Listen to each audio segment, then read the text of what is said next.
Welcome back to the deep dive. We're here to cut through the noise, pull out those essential bits of knowledge, and really arm you with what you need to be truly well informed. Today, we're diving headfirst into something that, well, it touches pretty much every single employer out there. Small startups, big corporations, doesn't matter. We're talking employer payroll taxes, our mission. To unpack Form 941, that's the employer's quarterly federal tax return. Now, I know it might seem like just another piece of government paperwork, right? But understanding it deeply, it's not just about, avoiding hassles. It's really about crucial compliance, optimizing your cash flow, and maybe even finding some significant tax saving opportunities for your business. Okay, let's unpack this. Absolutely. Form 941, it really is a foundational document for any business with employees. It's basically how you report the federal income tax you withhold from wages, plus both the employer and employee shares of Social Security and Medicare taxes. Think of it like your business's quarterly check-in with the IRS about your payroll. Getting it right isn't just ticking boxes. It's about managing some pretty big financial responsibilities accurately. And understanding it well, that translates directly into better financial planning, stronger fiscal health for the company. Yeah, and it's not like you can just figure it out once and you're done, right? The whole tax landscape, it's always shifting. Staying on top of those updates is, well, it's key for any employer who wants to be savvy about this stuff. So let's jump right in. The evolving landscape. What's new? What's noteworthy for Form 941 in 2025? You're spot on. Things definitely change. The IRS, they adjust thresholds, rates. In 2025, it brings some key number updates employers really need to know. Let's start with the big ones. Social Security and Medicare taxes. For 2025, the Social Security tax rate itself, that's actually staying the same. It's 6.2% for both the employee and the employer. Okay, 6.2% each way, so 12.4% total. Exactly, 12.4% combined. Now, the critical piece here, the part that has changed, is the Social Security wage base limit. For 2025, that limit's gone up to $176,100. Ah, okay. So if someone earns, say, $200,000 in 2025, once their pay hits that $176,100 mark, you stop taking out Social Security tax for both them and the company. Precisely. Once an employee's taxable wages and tips hit that threshold for the year, that's it for Social Security tax for the rest of 2025. And this is a really crucial distinction, federal income tax withholding and Medicare taxes, they keep going. They apply to all wages, no cap there. Right. No limit on those. Which brings us to Medicare tax, the rate itself, unchanged from 2024. Still 1.45% for both employee and employer shares. So 2.9% combined for Medicare. Yep, 2.9% total. And like you just said, the key difference, no wage-based limit for Medicare. It applies to every single dollar earned, period. That's such a fundamental difference. Always got to keep that straight. It absolutely is. Medicare is universal across all wages. Now, beyond, regular employees, there's some special cases to be aware of, too. For certain types of workers, like household workers. If you employ someone in your home, these taxes kick in if you pay them $2,800 or more in cash wages in 2025. Okay, $2,800 for household workers. Right. And for election workers. Social Security and Medicare apply if they get $2,400 or more in cash or, equivalent compensation in 2025.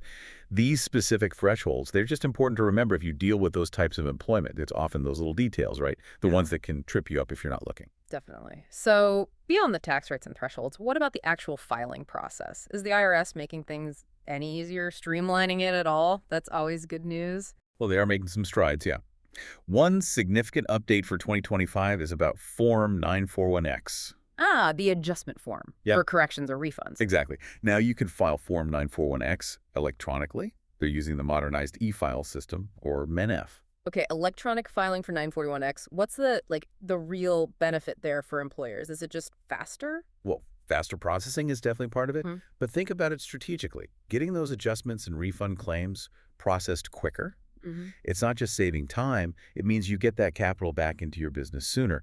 Better cash flow management, that could be really critical, for funding things, jumping on opportunities. It gives you more financial agility. That's a great point. It's not just admin, it's cash flow. Totally. And on a related note, you got to be careful about using the right version of the form. The IRS is very clear. Use the March 2025 revision of Form 941. For all quarters in 2025. So grab the latest one from the website. Right. You can always find older versions on irs.gov Form 941 if you need them for some reason. Yeah. But for 2025 filing, it has to be the March 2025 revision. Using an old one could really mess things up then. Cause delays or errors. Oh, absolutely. It could lead to processing delays, errors, more work for you down the line. And speaking of forms, there are a few that are being discontinued after 2023. Forms 941-SS and 941-PR. Those were for employers in U.S. territories. They're gone. So what do they use now? They just file the standard Form 941, or, if they prefer, there's Form 941 SPI, the Spanish version. And similarly, some publications are gone too, Pubs 51, 80, and 179.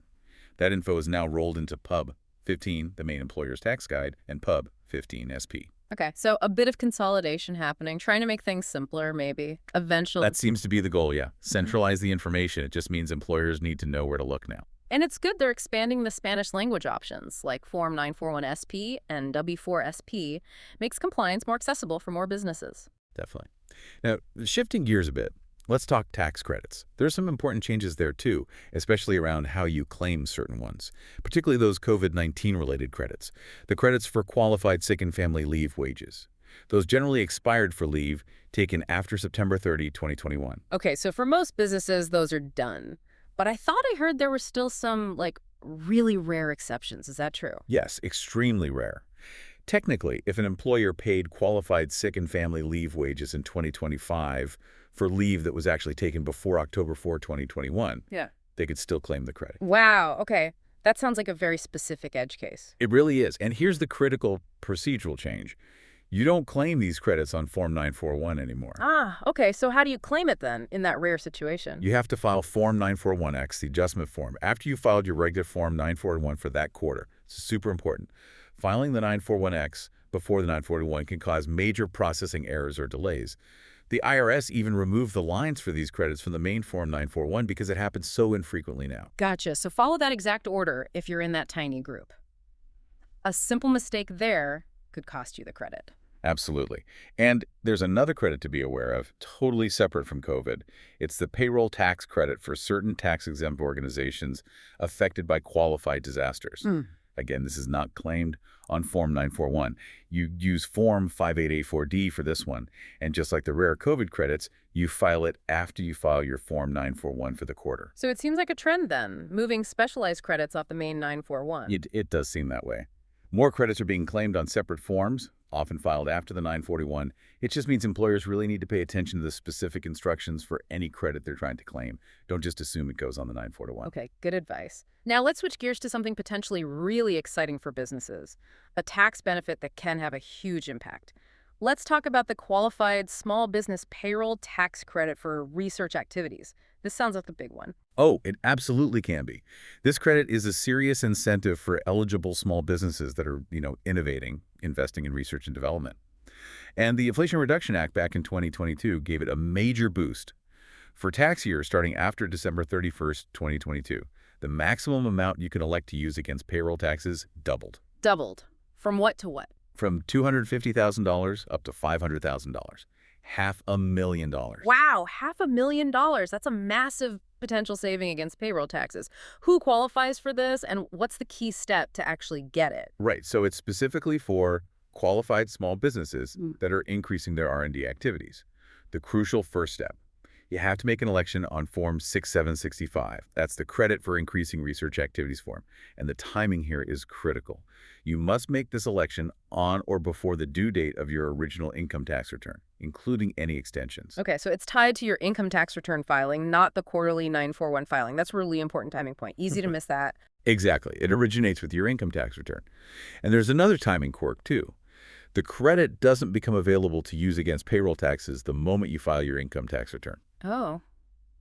When does it kick in then? It's allowed starting in the first calendar quarter that begins after the date you filed that income tax return where you made the election. Okay, so example.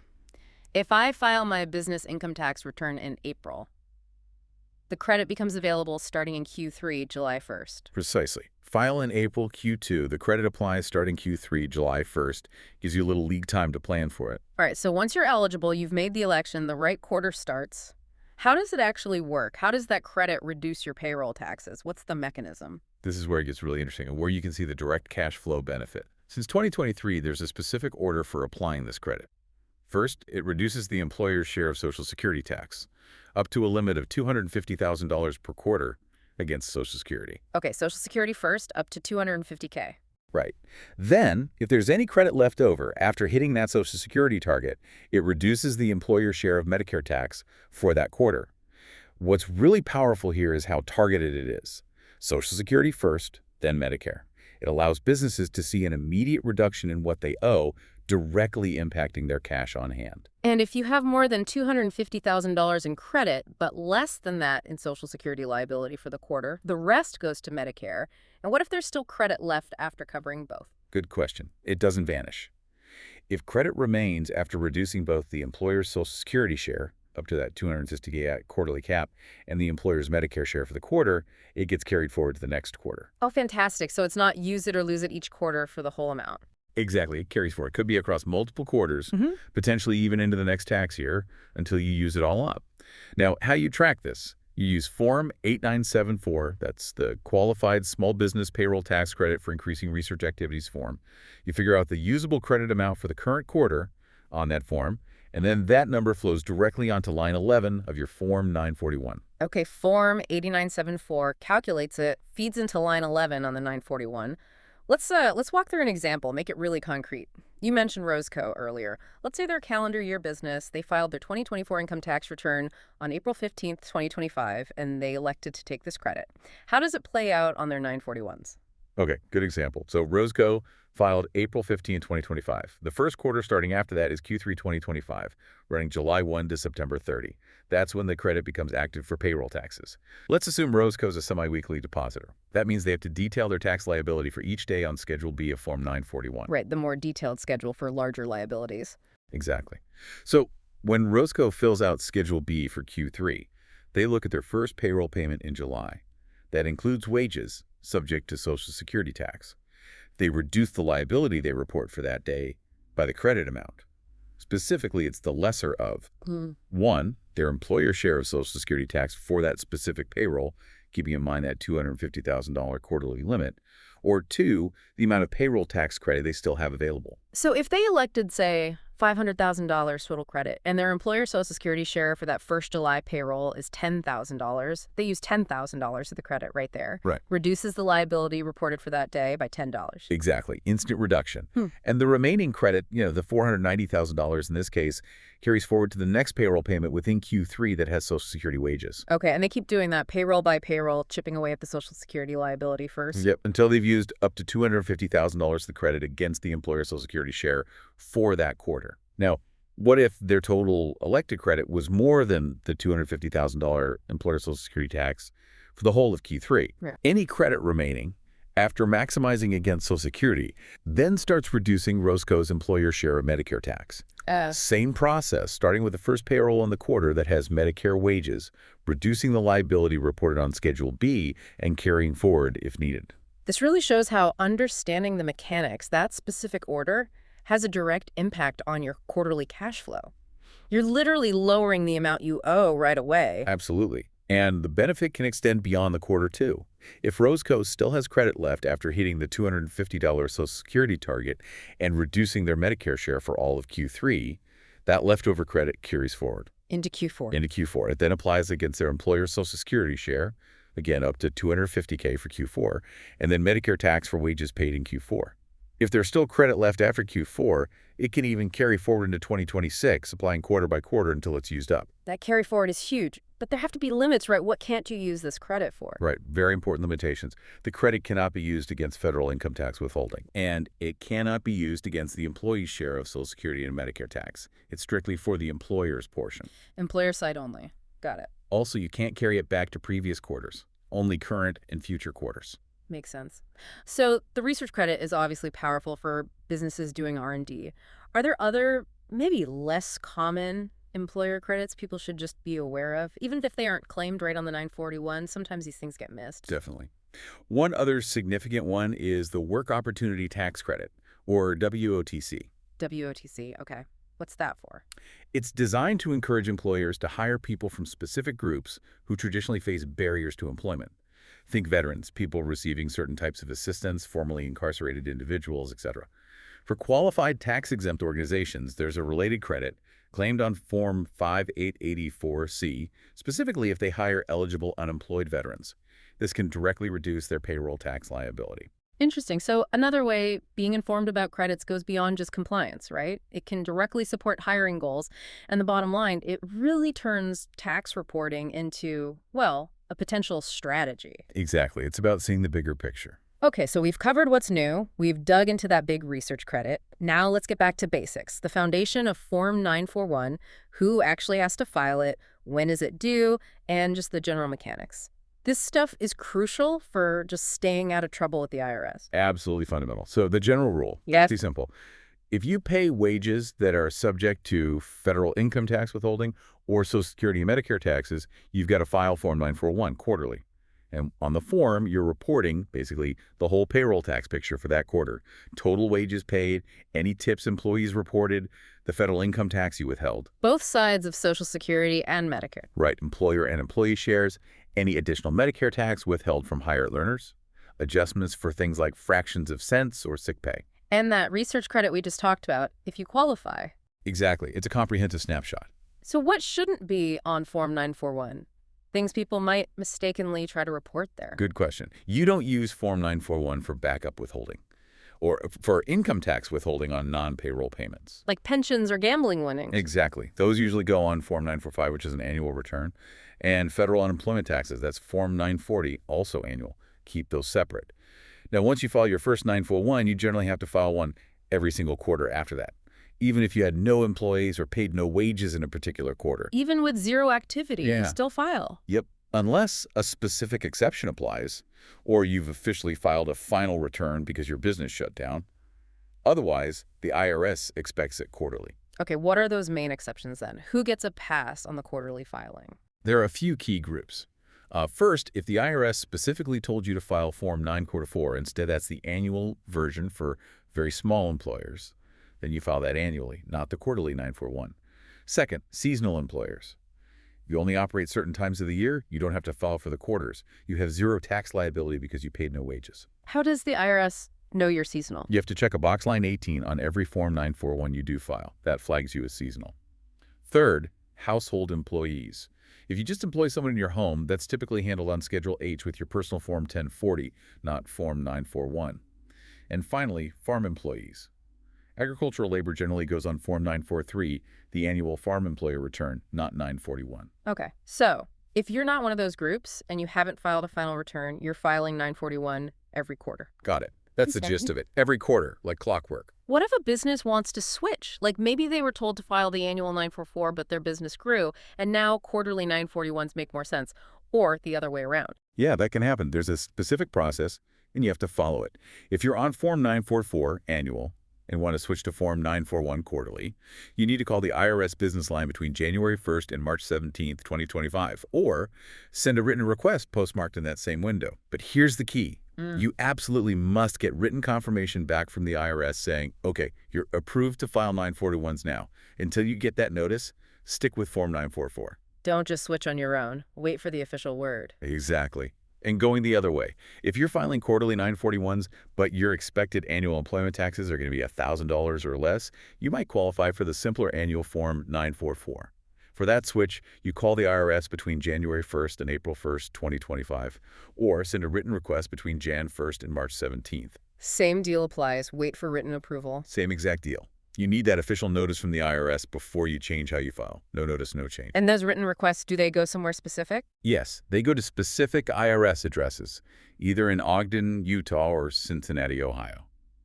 The Form 941 instructions list, which address to use based on your location. Okay. Now, what about bigger business changes like selling the business or merging or just closing up shop?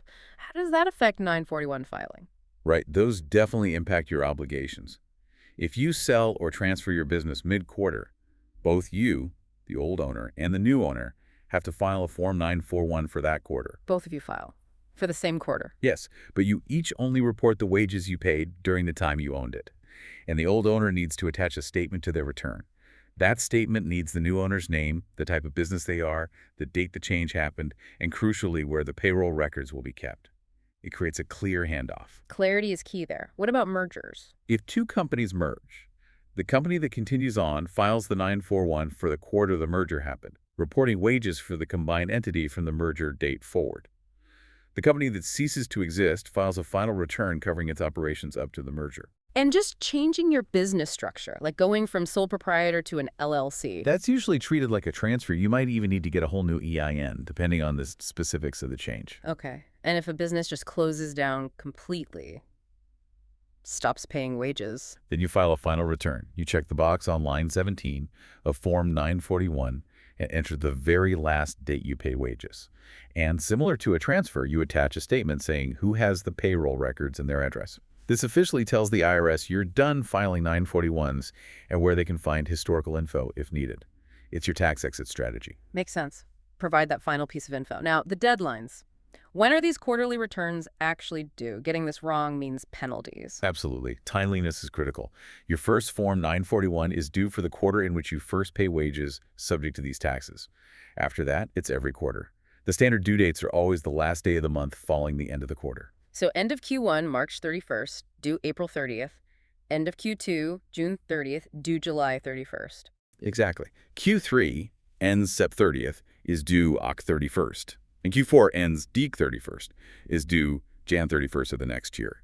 Pretty easy rhythm to remember. But wait, isn't there a little bonus time if you've been good about making your deposits throughout the quarter? Yes.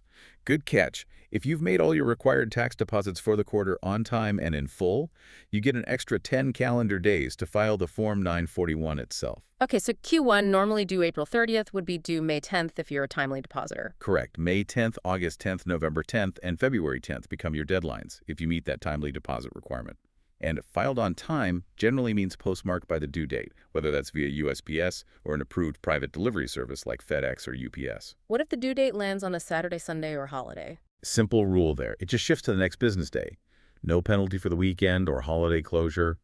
If we zoom out for a second, timely filing and depositing. It's not just about ticking boxes. It's really about avoiding those penalties, right? Yeah. Keeping your business in good standing with the IRS, that's just fundamental financial health. Missing deadlines cost real money. Absolutely. Okay, we've covered the who, when, why. Let's get into the nitty-gritty, the form itself. Demystifying Form 941, maybe line by line or section by section, starting with the basic info at the top. Right. Before you even get to the numbers, you've got the basics. EIN, name, address, needs to be typed or clearly printed. And critically, use your employer identification number, your EIN. Never your social security number or ITIN. Generally, use the legal name associated with that EIN. If you have a separate trade name or doing business as name, there's a spot for that too. Like if Haley Smith owns Haley Cycles, Haley Smith is the legal name, Haley Cycles is the trade name. You mentioned the EIN is critical. Why is getting that number exactly right so important? Seems basic, but you're emphasizing it. It's everything. The EIN is your business's unique tax ID. It's how the IRS tracks everything, your filings, your payments. Using the wrong EIN or having multiple EINs when you shouldn't, it causes a cascade of problems. Delays, misapplied payments, penalties. It's the bedrock of the whole system. If you need one, get from irs.gov and don't guess. Okay, so accuracy is paramount. And if your business info changes name, address, notify the IRS separately. Immediately. Name change usually requires a written notice. Address change or change in the responsible party uses Form 88222B. And mail that 88222B separately. Don't stick it in with your 941. And don't forget the simple stuff. Correctly check the box at the very top indicating which quarter you're filing for. Q1, Q2, Q3, or Q4. Seems obvious, but getting it wrong causes confusion. Any tips on just like formatting the numbers to make sure the IRS machines read it right? Avoid issues? Yeah, they have specific preferences. Use a clear font like 10-point courier if typing. No dollar signs, no decimal points. The form has pre-printed ones. Show the cents, even if it's zero. So if $1,000 is 1,000. Leave fields blank if the value is 0, except for lines 1, 2, and 12, which usually need an entry. If you have a negative number, use a minus sign, like negative 1059. Don't use parentheses. And put your name and EIN on every page and attachment. Little things, but they help processing go smoothly. Good practical tips. Okay, let's dive into part one. This is where the main calculation happens, right? Figuring out the tax for the quarter. Exactly, the heart of the calculation. Starts with line 1, number of employees. Pretty straightforward. How many people were on your payroll during the specific pay period that includes the 12th of March, June, September, or December, depending on the quarter? But don't count everyone. Exclude household employees, people on non-pay status, farm workers, pensioners, active military.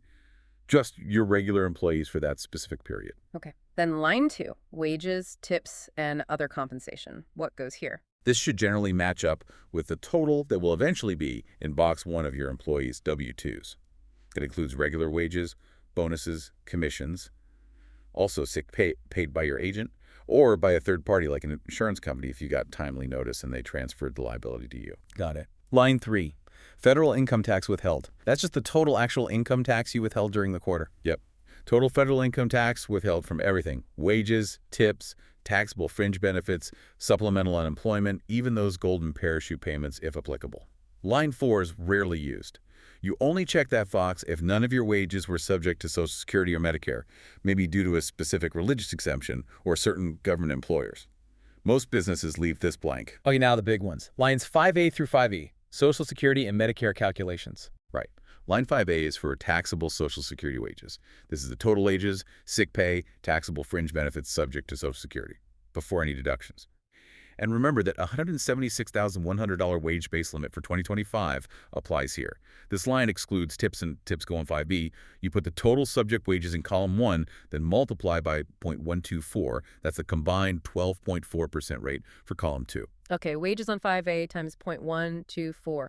Then line 5B is for taxable Social Security tips. Correct. All tips your employees reported to you during the quarter, again, up to that $176,100 combined wage and tip limit per employee for the year.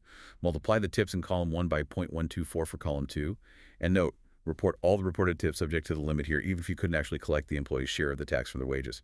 We'll adjust for uncollected tax later on line 9. Okay. That's an important nuance for tipped employees. Got to report it even if you couldn't collect it yet. What about employee tip reporting rules? Anything key there? Yeah, employees are supposed to report their cash tips to you by the 10th of the month after the month they receive them.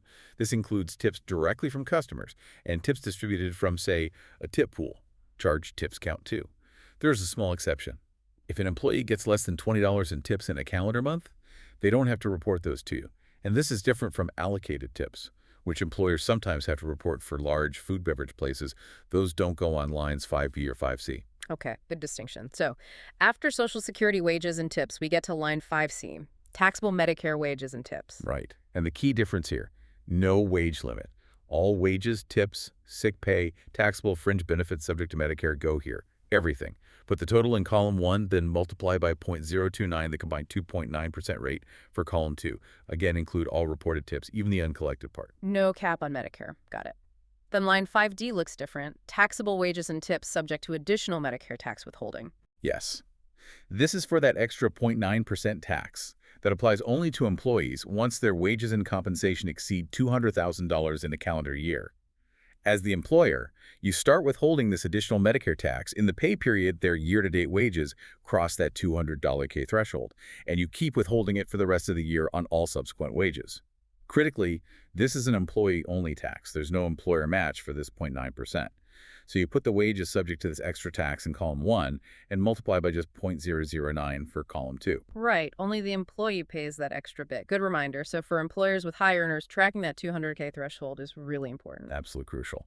Then line 5E is easy. Total Social Security and Medicare taxes. Just add up column 2 amounts from lines 5A, 5B, 5C, and 5S. That's your total combined liability for these taxes for the quarter before adjustments. Finally, line 5, section 30121Q, notice and demand. This is only used if you get a specific notice from the IRS about unreported tips. So you don't calculate this yourself. It's only if the IRS tells you. Exactly. It's for tax due on tips the IRS found that your employees didn't report. Your liability as the employer for your share of taxes on those previously unreported tips only kicks in after you get this formal notice and demand from the IRS. It's them saying, we found this, now you owe your share. Okay. Then line 6, total taxes before adjustments, simple sum. Simple sum. Line 3, income tax withheld, plus line 5E, total SS and Medicare, plus line 5F, unreported tips tax. That gives you the baseline total tax for the quarter. All right, so that's the raw calculation. Then come the adjustments on lines 7, 8, and 9. Why are these important? Seems like small stuff, maybe. They might seem small, but they're all about precision, getting the final liability exactly right. They handle little discrepancies in specific situations. Line 7, current quarter's adjustment for fractions of cents. This handles tiny rounding differences. When you calculate the employee share of Social Security and Medicare withholdings for each paycheck, sometimes the math results in fractions of a cent. This line corrects for the sum of those tiny differences across all employees for the quarter. It could be positive or negative. Penny perfect accounting. Makes sense. What about line 8? Current quarter's adjustment for sick pay. This is usually a negative adjustment. It comes into play if a third party, like an insurance company, paid sick pay to your employees, and they handled withholding and depositing the taxes, but they transferred the liability for the employer's share of Social Security and Medicare back to you. You adjust here. You'd also use it if the third party withheld the employee's share and deposited it, but you're reporting the wages. Basically, it prevents double counting or misallocation of sick pay tax liability between you and the third-party payer. It ensures the right party ultimately bears the cost. Okay, coordinating with third-party payers. And line 9, current quarter's adjustments for tips and group term life insurance. Also usually a negative adjustment. Two main things here. First, it adjusts for that uncollected employee share of Social Security and Medicare taxes on tips we mentioned earlier, the amount you reported on 5B or 5C but couldn't actually get from the employee's pay. Second, it adjusts for the uncollected employee share of Social Security and Medicare taxes on premiums for group term life insurance provided to former employees. So what does this all mean for you, the employer?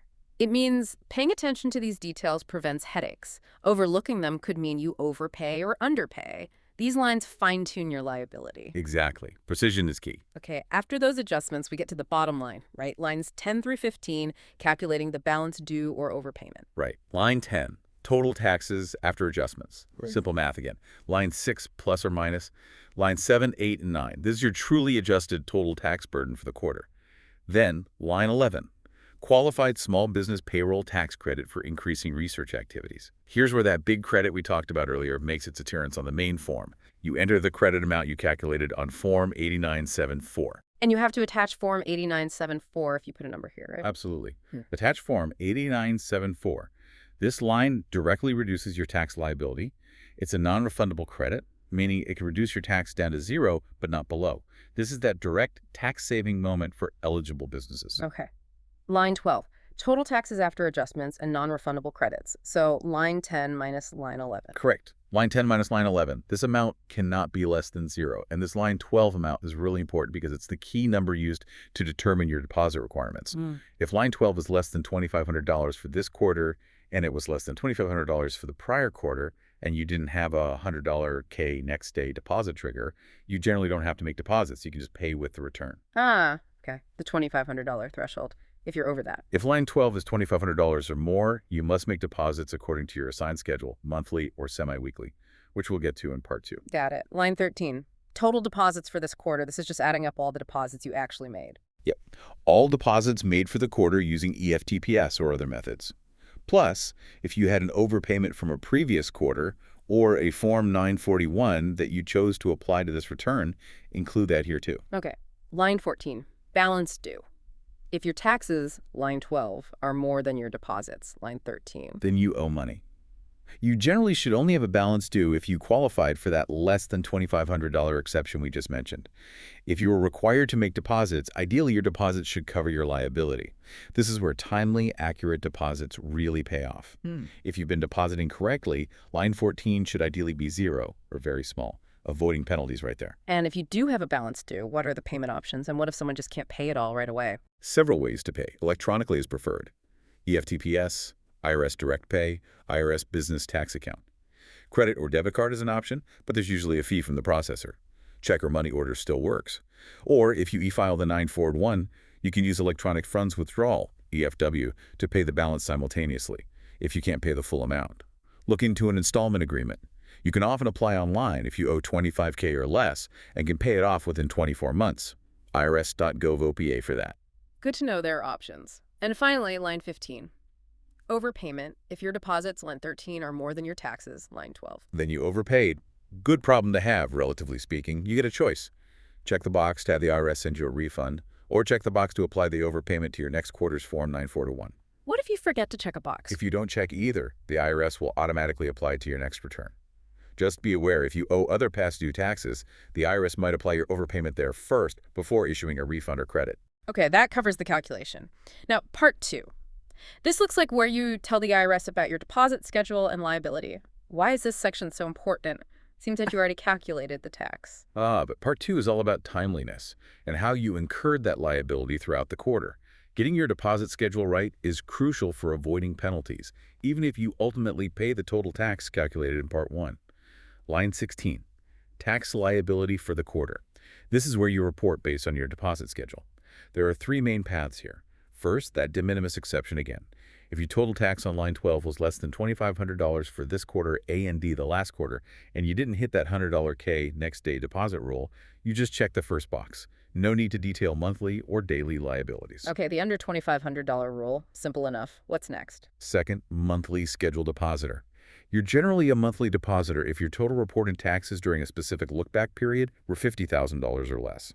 For 2025 filings, that look-back period is July 1st, 2023 through June 30, 2024. So it's just based on your history from about a year or two prior. Exactly. Yeah. It helps the IRS determine your likely deposit pattern. If you're monthly, you check the second box on line 16, and then you have to enter your total tax liability, not deposits, but liability, for each of the 3 months in the quarter. Ah, that's a key point you made earlier, too. It's the liability incurred each month, not what you actually deposited. Crucial distinction. The sum of those 3 monthly liabilities must equal the total tax shown on line 12. Getting this wrong, or using this section if you should be semi-weekly, leads to penalties. Okay, and the third option, semi-weekly scheduled depositor. That's if you reported more than $50,000 in taxes during that same look-back period. If you're semi-weekly, you check the third box on line 16. And critically, you must then complete and attach Schedule B, Form 941. Schedule B, that's the one where you report liability day by day. Exactly, much more granular. Required for employers with larger payroll tax obligations. Now, remind us about that $100,000 next day deposit rule. That sounds like it overrides everything else. It absolutely does. It's a trigger. If, on any single day, you accumulate $100,000 or more in payroll tax liability, income tax withheld plus both shares of SS and Medicare, you have to deposit it by the next business day. And, importantly, hitting that $100K threshold automatically makes you a semi-weekly depositor for the rest of the current calendar year and the entire next calendar year, regardless of your look-back period amount. It's an immediate status change. Wow, okay, so one large payroll, maybe big bonuses, could flip your switch instantly. Got to watch that threshold closely. And how does that research credit we talked about fit into reporting liability on line 16 or Schedule B? You said it reduces liability? Great question, because this is where careful accounting really pays off and helps you avoid overdepositing or getting penalized. Yes, the credit from line 11 reduces the liability you report in Part 2. Whether you're monthly on line 16 or semi-weekly on Schedule B, the total liability you report for the quarter must match line 12, which is after the credit. So when you're calculating your liability for a specific month or day, you have to factor in the research credit being applied. Remember the order. It reduces the employer's Social Security liability first, up to $250K per quarter, starting from the first payroll of the quarter. Any remaining credit then reduces the employer Medicare liability, again starting from the first payroll. So your reported liability for, say, the first payday in the quarter should be lower if you're applying the credit against it. Exactly. The liability you report on line 16 or Schedule B reflects the tax after the credit has been applied for that period. This ensures your reported liability matches line 12 and accurately reflects what your deposits should be based on. Don't report the pre-credit liability and then just subtract the credit at the end. Integrate it into your liability calculations throughout the quarter. That makes perfect sense. Aligning reported liability with the actual post-credit amount on line 12. Okay, moving on. Part 3, your business looks pretty straightforward. Yeah, just 2 lines here, usually. Line 17, if your business is closed, we talked about this, check it if you're filing your final return because you stopped paying wages permanently. Enter the final wage payment date and attach that statement about who has the records. And line 18, seasonal employer, check this if you're seasonal, and do it on every 941 you file. This tells the IRS not to expect returns from you for the quarters you're inactive. Forgets to check it, and they might send you notices asking where your returns are for the off-season. Simple but important communication with the IRS there. Okay, Part 4, third-party designee. This lets someone else talk to the IRS about this specific form. Exactly. It's a limited authorization. You can check yes and name someone like an employee, your bookkeeper, or the pay preparer who helped fill out the form, giving them permission to discuss this specific Form 941 with the IRS if questions arise during processing. You provide their name, phone number, and a 5-digit PIN they can use to identify themselves to the IRS. What exactly can this designee do? And what can't they do? They can provide missing information needed to process the return. They can call the IRS with questions about how the return is being processed. They can respond to certain basic IRS notices about math errors or return preparation if you share the notice with them. But crucially, they cannot bind you to anything, like agreeing to additional tax liability. They cannot represent you in broader matters, like an examination or appeal. For that, you need a formal power of attorney, Form 2848. And this Part 4 designee authorization is temporary. It automatically expires 1 year after the due date of the Form 941. Okay, limited scope, limited time, useful for basic processing questions, though. Finally, Part 5. Signing the return seems obvious, but getting the right signature is key for it to be valid, right? Who's authorized? Absolutely critical. Yeah. An invalid signature means an invalid return. Who signs depends on the business structure. Yeah. Sole proprietorship. The individual owner signs. Corporation or an LLC taxed as one. President, VP, treasurer, chief accounting officer, or any other officer with authority signs. Partnership or LLC taxed as one. A responsible, duly authorized partner, member, or officer signs. Single-member LLC disregarded as separate from its owner. The owner signs, or a principal officer if authorized. Trust or estate. The fiduciary signs. There are also rules for alternative signature methods like rubber stamps or software, mainly for corporations, but they require specific documentation. And the paid preparer. If you use one who isn't your employee, They have their own section at the bottom. Paid preparer use only. They must sign it and include their preparer tax identification number, PTIN, and address. It just reinforces accountability for the preparation of the return, whether done in-house or by a pro. okay, we've dissected the form pretty thoroughly. Now let's zoom back out a bit. We've mentioned penalties here and there. Avoiding them is obviously a huge part of managing payroll tax as well. What are the key strategies for staying compliant and keeping penalty notices away? You really hit the nail on the head. Avoiding penalties is a key financial strategy. It's not just about following rules, it's about protecting your bottom line. The main ways to avoid penalties are pretty fundamental. 1. Deposit and pay your taxes when they are due every time. 2. File your completed Form 941 on time. 3. Report your tax liabilities accurately, don't guess. 4. If paying by check, make sure it's valid and the funds are there. 5. Furnish accurate Forms W-2 to your employees by the deadline. 6. File your Form W-3 and copy A of W-2s with the Social Security Administration accurately and on time. Do those 6 things consistently, and you'll avoid the vast majority of common penalties. What if a penalty does get assessed? Maybe something went wrong, a mistake happened. Is there any recourse? Can you ask for it to be waived? Yes, there is recourse, but you have to use the right process. If you believe a penalty or interest was assessed incorrectly, or you have reasonable cause for abatement, you need to file Form 843, Claim for Refund and Request for Abatement. Do not try to argue about penalties or request abatement on your Form 941 or 941X. That's not the place. If you get a penalty notice, respond directly to that notice with your explanation and supporting documentation. The IRS will then evaluate if you meet the criteria for relief, like reasonable cause. So wait for the notice, then respond formally using Form 843 or by replying to the notice itself. Got it. Now, there's one penalty you mentioned sounds particularly serious, the trust fund recovery penalty. What makes that one so different? It's serious because it deals with the money you withhold from your employees' paychecks, their income tax, their share of Social Security and Medicare. That money isn't yours. You're holding it in trust for the government. Okay, the trust fund taxes. Exactly. If those trust fund taxes are not properly withheld, or more commonly not deposited or paid over to the Treasury, the trust fund recovery penalty, or TFRP, can be assessed. And it's steep. It can be equal to 100% of the unpaid trust fund tax amounts. 100%. Wow. And you said it can hit individuals personally and not just the business. That's the critical part. If the IRS can't collect the unpaid trust fund taxes from the business itself, they can assess the TFRP against any person they determine was responsible for collecting, accounting for, and paying over those taxes, and who willfully failed to do so. Responsible persons can include corporate officers, directors, partners, members of an LLC, even certain employees with significant financial control, anyone who had the authority and duty to make sure those taxes got paid. Willfully doesn't necessarily mean malicious intent. It can simply mean they knew the taxes were due and consciously chose to pay other creditors instead, or recklessly disregarded the obligation. So personal liability is very real here, a huge reminder of the responsibility that comes with handling payroll. Absolutely. It underscores why diligent oversight of payroll tax deposits is non-negotiable. One more compliance point, reconciling. You mentioned the IRS matches up the quarterly 941s with the annual W-3. Can you elaborate on that? Yeah, think of it as an annual checkup. The IRS computers compare the totals reported across your 4 quarterly Form 941s for the year against the summary totals reported on your Form W-3. The W-3 being that cover sheet you send with the employee W-2s to Social Security. Exactly. They're looking specifically at the totals for federal income tax withheld, Social Security wages, Social Security tips, and Medicare wages and tips.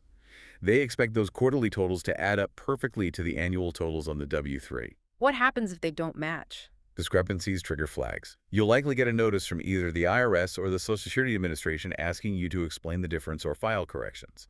It can be a hassle. So that meticulous quarterly filing really matters for the year-end reconciliation. It's all connected. It really is like an annual audit of your quarterly work. Precisely.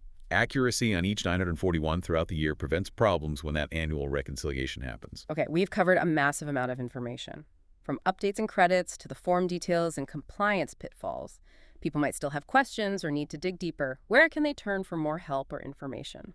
The IRS does offer several resources. For general questions, the Business and Specialty Tax Line is a good starting point. That's 800-829-4933. They also have a TDD TTY line at 800-829-4059. They have specific operating hours, usually 7 a.m. to 7 p.m. local time. What about online? That's usually the first stop for many people now. Absolutely. IRS.gov Form 941 is the main hub. You'll find the latest form revisions, instructions, updates, related notices there. It's essential. Beyond that, the IRS publications are incredibly valuable for more depth. Pub 15, the Employer's Tax Guide, is the cornerstone. Then there's Pub 15A, the Employer's Supplemental Tax Guide, and Pub 15B for fringe benefits. These guides go into way more detail than the form instructions alone. Definitely worth consulting. Good resources to bookmark. We also touched on electronic filing and payments being pushed by the IRS. Can you recap the main options and why the IRS prefers them? Sure. For deposits, electronic payment is generally mandatory. The primary system is EFTPS, the Electronic Federal Tax Payment System. It's free, run by the Treasury Dept. You can enroll and pay online at EFTPS.gov or via phone. You can also use IRS Direct Pay or your IRS Business Tax Account, which are also free. Some banks offer same-day wire options if you miss an EFTPS deadline, but they usually charge for that. And why the push? Efficiency, security, accuracy. Electronic payments process faster, reduce errors, cut down on mail delays, and streamline the whole system for both the taxpayer and the IRS. It just works better. Makes sense. Better for everyone involved. Exactly. And for payments, not deposits, but paying a balance due with your return. Yeah. If you e-file Form 941, Electronic Funds Withdrawal, EFW, lets you pay in one step via your software. Again, EFW is only for paying the balance with a return, not for making your regular deposits.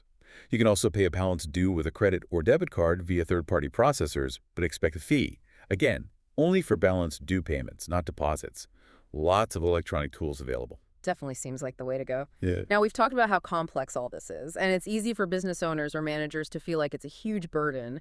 Interestingly, the IRS actually estimates this burden, right? Like how much time and money it takes. They do, and it's quite revealing. These are national averages, of course, but they give you a sense of scale. For employers filing forms in the 941 series, the IRS estimates the total monetized burden is around $4,866 per year.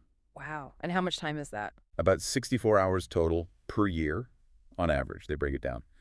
Roughly 19 hours for record keeping, 4 hours just on W-2 activities, and then a big chunk, 41 hours for everything else, like actually preparing and reviewing the 941s. 64 hours. That's more than a week and a half of full-time work just on employment taxes. That definitely validates the feeling that it's a lot. It really does. And the burden per employee changes dramatically with company size. It actually gets more efficient per employee as you get larger. For example, a small employer with just 1 to 5 W-2s averages about 16 hours and $600 per year total. But a huge employer with over 1,000 W-2s, their average burden drops to less than half an hour and maybe $15 per W-2. Economies of scale definitely kick in. That's fascinating. So yeah, you're definitely not alone in finding this complex. The IRS data shows it's a significant undertaking. But hopefully, armed with everything we've discussed today, you're feeling much better prepared to handle it. Knowledge is power here. Absolutely. So what does this all mean? It means clarity empowers your business. Really getting a handle on Form 941 isn't just about compliance paperwork. It's about managing your money smartly, staying out of trouble, and even finding ways to save, like with that research credit. Knowing the details, the deadlines, how these rules apply, it can make a real difference to your bottom line and save you a ton of potential headaches. And that brings us to a final thought, something for you to really chew on. How can you shift your perspective on something like Form 941? How can you move it from just being a chore, a compliance task you have to do, into becoming a strategic advantage? It's about thinking proactively. How can understanding these rules help you manage cash flow better? How can you leverage the credits available? How does strong compliance build a more resilient financial foundation for your business? I'd really encourage you to look at your own processes through that lens and explore those resources we mentioned. Great food for thought. We really hope this deep dive has maybe sparked some aha moments and given you a clearer path forward when it comes to tackling employer payroll taxes. Thanks so much for joining us on the deep dive. We'll catch you on the next one.